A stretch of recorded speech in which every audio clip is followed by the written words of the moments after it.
Welcome, everybody, to the College Basketball Preview Show on the Grizzly Crew Sports Network. I'm your host, Mike Goodpaster. Today, we're going to look at the Kansas Jayhawks for the first time in 60 years.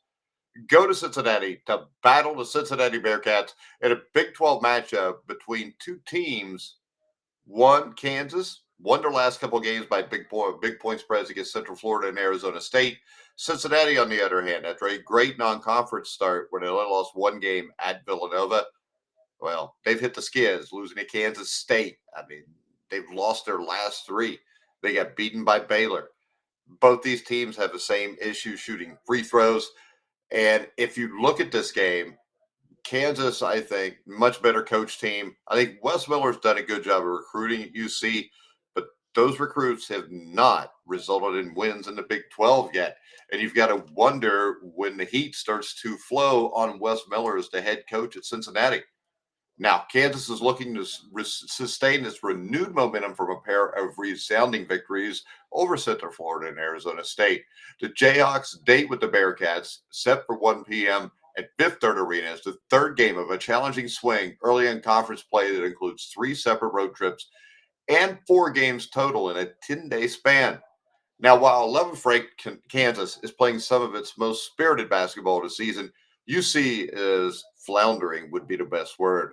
The Bearcats have sustained 3 straight consecutive losses, as I talked about before, Kansas State, Arizona, Baylor, that caused them to plummet from number 16 in the country to unranked and at the bottom of the Big 12 with Colorado and Utah.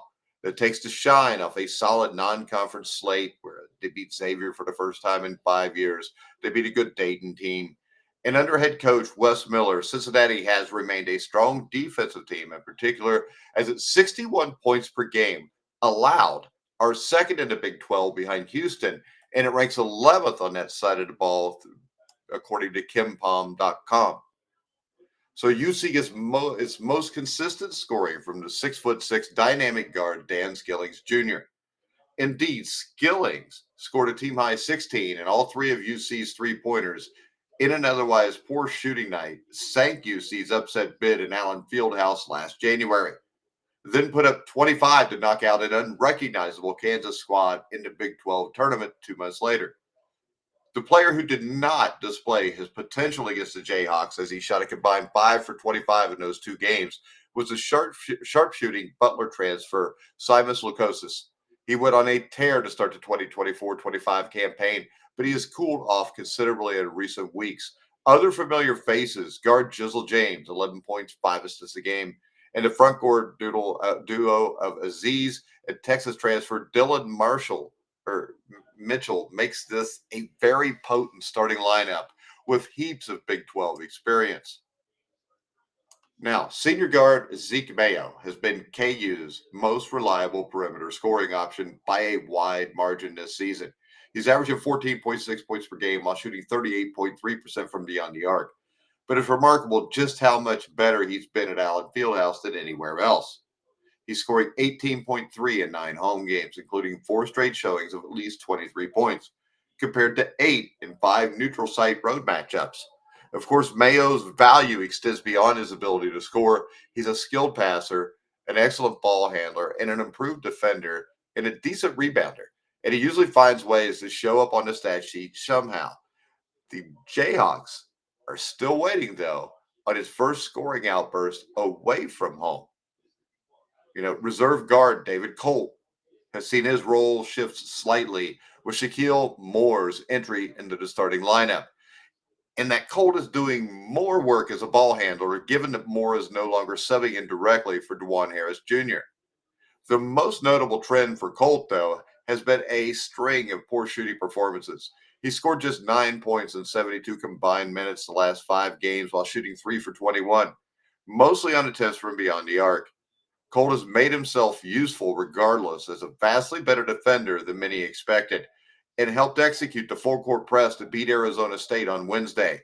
But he hasn't quite lived up to the role of proving instant offense off the bench in recent days. Now, when you look at this game, the other thing that stands out that could kill both teams is their free throw shooting. The Jayhawks shoot at a reasonable rate of 75%, but has long as been the topic of conversation around the program, get to the line less frequently than just about everybody else. Meanwhile, the Bearcats draw a fair amount of fouls, but they can't make those free throws in games. Cincinnati lost by a combined 8 points to Kansas State and Arizona. It shot 16 for 30 from 53% from the stripe. And on the season, it has only made 63% of its attempts, which is one of the worst marks in college basketball. And as long as it continues like that, playing in the Big 12, they're going to have a really hard time winning games. I think this is a game UC can compete in. They have to have more than just Skillings play well. You need to have Jizzle James step up. You need to have the big guys in the middle step up. But this is a game the Bearcats can win. In the end, though, I think Kansas is the more controlled. They play solid defense. They're very good on the offensive side of the ball. And in the end, these free throws are going to kill UC, I think.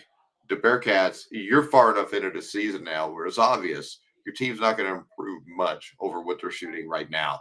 63% is atrocious. I think Kansas wins this game somewhere in the area of 75-65. I would bet point spread wise on BetMGM. I would bet Kansas up to -8.